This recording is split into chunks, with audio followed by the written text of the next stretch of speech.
Terra, segura aí, hein, que tem uma bomba. Saiu o capítulo final do Torneio do Poder no mangá. Não que isso seja tão relevante diante da qualidade da história, que foi bem decepcionante, mas o mais interessante é que foi confirmado um novo arco de Dragon Ball no mangá, que já foi iniciado no finalzinho desse capítulo, publicado pela V-Jump nesse mês, e que vai se chamar Arco Prisioneiro da Patrulha Galáctica. Eu já tinha gravado um vídeo sobre isso na sexta-feira passada, mas infelizmente tivemos uns problemas e não deu pra lançar a tempo e aí ficou datado. Mas teve aquele outro vídeo que eu cheguei a lançar aqui no canal que já tinha alguma suspeita aí sobre isso por causa daquele evento lá no Japão. No fim das contas, esse novo arco foi confirmado. E antes de falar um pouco aí sobre essa pequena introdução do novo arco, eu preciso retornar lá pro final do Torneio do Poder. Pô, gente, muita gente me pediu pra fazer vídeos sobre o capítulo passado, mas eu confesso que eu tava sem a mínima vontade de falar sobre esse capítulo. A mesma vontade que o Toyotaro tava de fazer o Torneio do Poder, que não é muito. Desculpa pra quem gosta, você tem toda a liberdade de discordar de mim, não precisa ficar ofendido por causa de uma opinião, mas eu realmente acho que foi uma merda. O pessoal da Camisa Mike Explorer jogou em algumas páginas uma enquetezinha que chegou a 4.100 respostas e 90% preferiu o anime. Vamos falar aí então sobre esse capítulo 41 do mangá de Dragon Ball Super, que só foi basicamente porrada o tempo inteiro, não teve nada de muito relevante pra comentar. Teve a luta do Goku com o instinto superior contra o Jiren, sendo uma parte o Goku usando o instinto incompleto e na outra um instinto completo. Depois vimos o Goku perdendo mesmo usando o instinto superior, que foi se desgastando ao longo da luta. E por fim, Vegeta entrando em combate e lutando ao lado do Goku como uma dupla, como uma equipe, coisa que Jiren não era capaz de fazer. Essa luta aí com o instinto superior eu achei que foi bem genérica. Não teve aqueles efeitos abstratos que simbolizavam muito isso do instinto superior no anime. Embora sejam mídias diferentes, né? Eu sei que muita gente vai falar que no anime é diferente pra poder demonstrar efeitos, principalmente porque eu decidi usar a palavra efeitos. Mas eu acho que dava pra ter feito alguma arte um pouquinho melhor do que ele fechar o olho lá e abrir com o instinto superior. Enfim, pra mim a única coisa que foi legal nesse capítulo foi eles revelarem o desejo do Jiren. Algo que o anime não focou, que seria ressuscitar o seu mestre. Por mais óbvio que esse desejo seja, isso sim foi um ponto positivo pro mangá. Ainda mais com o Toppo especulando que o desejo de ressuscitar o mestre do Jiren foi para que o mestre visse o quão forte o Jiren ficou e o reconhecesse como um sucessor. Ou seja, que ele concedesse a aprovação que parecia tanto que o Jiren queria. Nesse capítulo também é contado que o mestre de Jiren foi assassinado no passado por algum demônio, mas não tem um flashback mostrando isso como teve no anime. Mas o mangá pelo menos contextualizou o motivo do Jiren fazer parte da Tropa do Orgulho. Foi algo que o mestre do Jiren fez antes de morrer para que o próprio Jiren aprendesse a trabalhar em equipe, que é provavelmente a principal fraqueza trabalhada na personalidade do Jiren, tanto no anime quanto no mangá. De qualquer forma, é inegável que o anime também acabou desenvolvendo melhor esse enredo, porque o mangá foi muito corrido. E o capítulo final do mangá não salva aí o Torneio do Poder. E não só por conta da correria, gente, mas eu também acho que as escolhas não foram tão impactantes quanto as do anime. Que, pra ser sincero, mesmo que o anime não fosse referência, também não chamaria tanta atenção. Como o capítulo do mangá ainda não foi traduzido, eu vou fazer uma pequena descrição aqui. O capítulo começa com o deus da destruição do universo 11 dizendo que foi amigo do mestre do Jiren. Isso há muito tempo, né? E ele acabou se tornando deus da destruição justamente por odiar as ideias sentimentais do seu antigo amigo, sobre trabalho em equipe, etc. Isso é legal porque nos dá uma estimativa de que o mestre do Jiren fosse velho pra cacete, já que o deus da destruição lá, o palhacinho do universo 11, já tá nesse cargo há pelo menos 240 mil anos. E o cara já conhecia o mestre do Jiren antes mesmo de se tornar um deus da destruição. Será que o Jiren também é velho pra cacete, gente? E o mestre do Jiren queria que o Jiren percebesse a importância do trabalho em equipe. Mas antes disso acontecer, ele acabou sendo morto lá pelo tal demônio. E nisso, a Margarita explica que eles são incapazes de ressuscitar quem foi morto por demônios. E esse é um dos exemplos das várias justificativas aleatórias que o Toyotaro dá no mangá, que não fazem o menor sentido. A gente viu que um anjo como o Whis ressuscitou alguém como Frieza. E um anjo também como o Whis pode voltar no tempo e fora reconstruir objetos com a maior facilidade do mundo. Ou seja, os deuses são incrivelmente poderosos quando é conveniente para o roteiro. E aí, num determinado momento em que eles poderiam usar esse poder que foi demonstrado,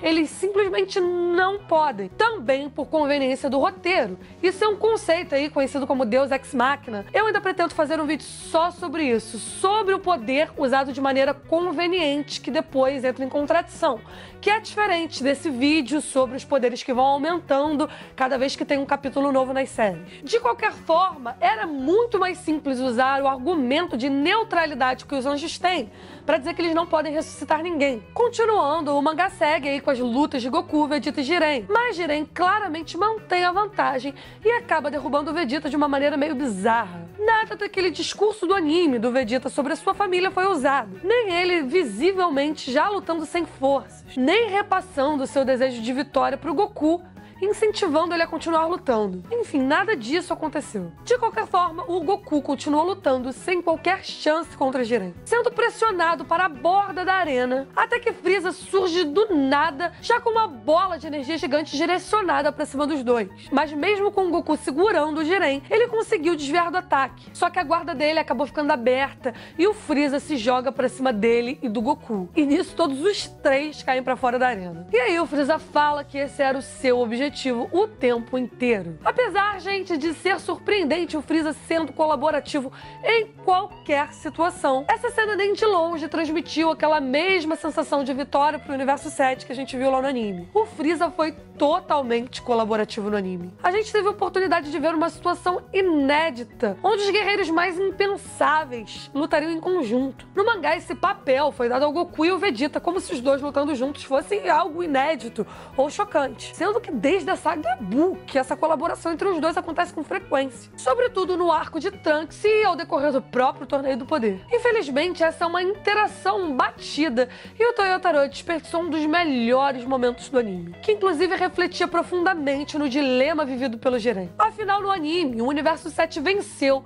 justamente por estabelecer confiança com os guerreiros mais improváveis. Justamente por essa colaboração tão esquizofrênica entre o Goku e o Frieza. Continuando, assim como no anime, o 17 vence o torneio. Mas diferente do anime, ele não participa da luta final. Ele apenas sai da toca para dizer que Frieza conseguiu, dando a entender que eles tinham planejado algo. Mas isso é só uma suposição minha. O próprio Daishinkan disse que não tinha percebido se o 17 estava vivo ou não, já que não conseguia sentir a presença dele. Afinal, o 17 é um androide, né, gente? E aí o 17 revela que ele apenas fingiu se autodestruir, já que ele já sabia que a bomba que tinha dentro dele tinha sido destruída faz tempo. Mas no final, a promessa do Kuririn em cuidar dos filhos do 17 acabou tendo que ser cumprida por ele. Derrotado, o Jiren fala que finalmente entendeu aquilo que lhe faltava e que por isso não era mais necessário trazer o seu mestre à vida. E aí o Palhacitos rebate o Jiren dizendo que esse nunca foi o verdadeiro motivo pelo qual queria ressuscitar ele. E completa falando aí pro Jiren parar de se culpar pela morte do seu mestre. Até porque o próprio mestre do Jiren não queria ser ressuscitado. Ou seja, parece que aquilo tudo que o Topo tinha falado lá no capítulo passado é meio balela. Pelo menos pelo que eu entendi. De fato, o Jiren se culpava pela morte do mestre dele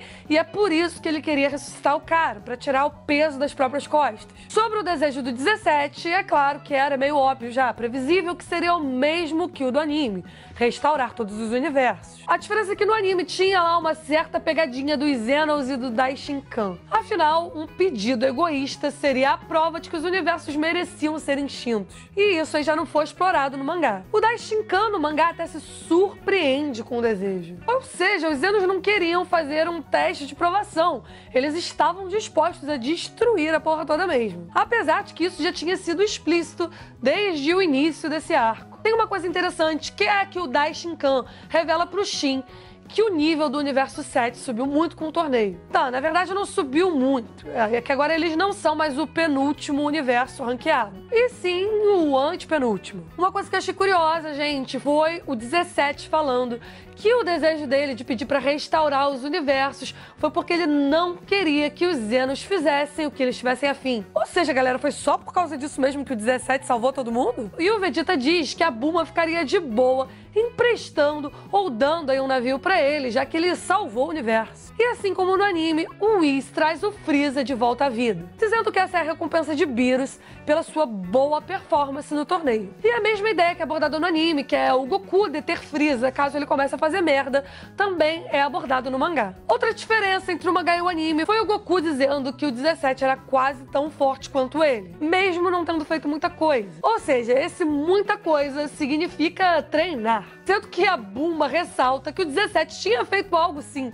Ele tinha arrumado um bom emprego, ao contrário dos Saiyajins. Outra coisa é que a Bulma ficou puta com o Vegeta por ele ter dito que ela ia dar um navio sem ter consultado ela primeiro. Tipo, o cara simplesmente salvou todos os universos e a mulher tá lá mendigando um navio, cara. Por fim, o capítulo termina com o narrador dizendo que a vida nos 12 universos voltou ao normal, exceto que agora o Freeza está vivo novamente. O que leva a um evento que tornará o Goku e o Vegeta ainda mais fortes. Embora isso seja uma história para um outro momento. E que evento é esse, gente? Exatamente, o filme de Dragon Ball Super Broly. Eu acho que muita coisa poderia ter sido mostrada nesse final do torneio, no retorno pra casa. O Goku sequer se despede do Jiren no mangá. Os universos são restaurados, mas não tem nenhuma cena disso sendo mostrada. Nem a cena do Jiren comentando que quer enfrentar o Goku novamente. Eu senti falta dessas cenas e pra mim a ausência delas só reforça que foi um pouco corrido. Só que o mais bizarro é que enquanto todo mundo pensava que toda essa correria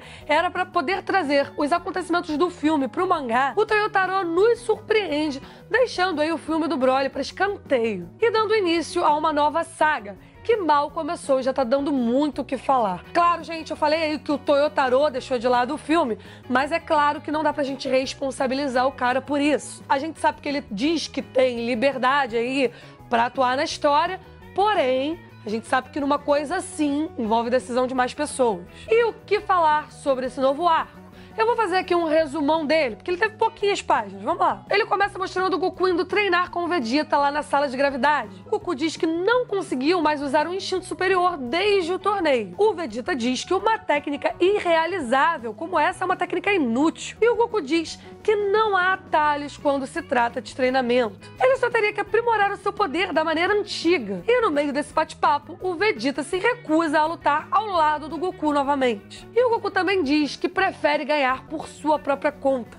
Não importa que tipo de inimigo possa aparecer em seguida. Enfim, a velha ladainha dos dois, mas que até que se parece com o desfecho do anime. Só que enquanto os dois estão treinando aí, estão nessa ladainha, a Bulma aparece e diz que o Mr. Satan entrou em contato para dizer que um misterioso grupo apareceu lá na sua casa tentando raptar o Buu. A cena muda pro lado de fora da casa do Mr. Satan, com o tal grupo carregando o Buu que estava dormindo para dentro de uma nave parecida com a nave do Jaco. O Mr. Satan tenta intervir, atirando aí contra os caras que estavam levando o Buu, mas um sujeito, que aparentemente é líder do grupo, intercepta o tiro com um outro tiro da sua arma. Nisso, o Goku e o Vegeta chegam ao local e o aparente líder do grupo reconhece os dois. O Goku facilmente derruba os vários membros do tal grupo. Mas, na cena mais polêmica de todo esse capítulo, o aparente líder desse tal grupo se move atrás do Goku em alta velocidade, sem que o Goku se desse conta. E atira com uma arma anestésica que nocauteia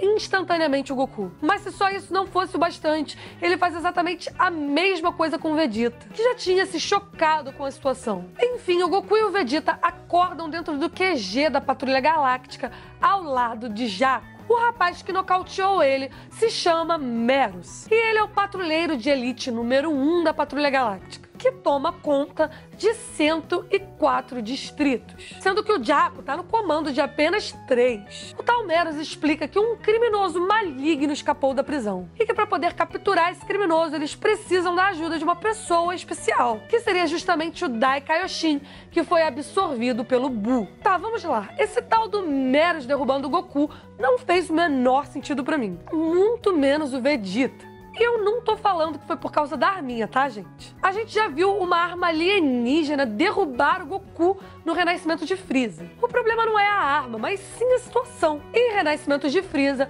o Goku tava com a guarda baixa, tinha acabado de vencer o Freeza. E o tiro foi uma surpresa. Agora, nesse novo arco, o Goku não tava com a guarda baixa, ele tava atento à situação. Ele tava lutando e tava derrotando os carinhas lá. Então, como diabos ele daria um mole desses? Mas ainda que alguém diga que o Meros pegou o Goku de surpresa também, o Vegeta tava vendo tudo, gente. Como que esse Meros conseguiria logo em seguida se mover pra trás do Vegeta? que é um cara que, diferente do Goku, a gente tem que reconhecer, nunca fica com a guarda baixa. Ainda mais numa situação como essa. E pior, conseguir neutralizar o Vegeta. Cara, isso foi muito sem sentido. A não ser que esse Meru seja muito rápido, o que consequentemente, na lógica de Dragon Ball, implicaria em força. O que nos leva a outros dois problemas. Primeiro, como que alguém tão talentoso assim não foi chamado para o Torneio do Poder? Muito menos para o Torneio do Universo 6, que inclusive teve a participação do Rei Galáctico, que comanda a Patrulha Galáctica. Afinal, independente de arma, velocidade esse cara tem. E segundo, como que uma patrulha que se cagava de medo do Freeza bem antes dos eventos em Namekusei tem um maluco no mínimo tão veloz quanto o Meru's? E armas tão eficientes e que nunca fez nada a respeito disso. Convenhamos que o Vegeta e o Goku, na forma base, no atual estado de Dragon Ball Super, matariam o Freeza lá daquela época com um peteleco. Por que um cara desse tão fodão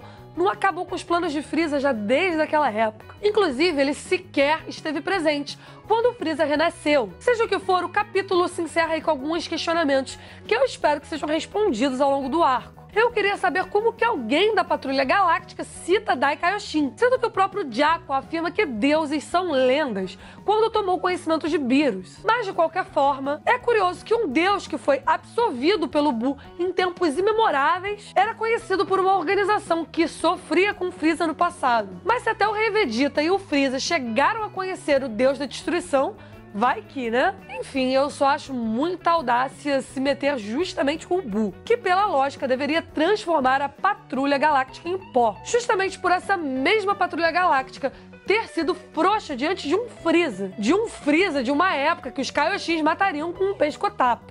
Enfim...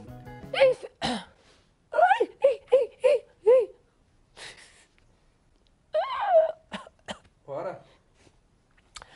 Enfim, galera, é isso. Eu espero que você já tenha deixado seu like no vídeo, porque não custa nada, né? Ajuda aí. Deixa um feedback nos comentários. Fica atento aí pros próximos vídeos. Não se esquece de ativar o sininho. Se você não é inscrito no canal ainda, se inscreve aí e me segue lá nas minhas redes sociais pra me dar um apoio, pra me dar uma forcinha, valeu? Um beijão e até o próximo vídeo.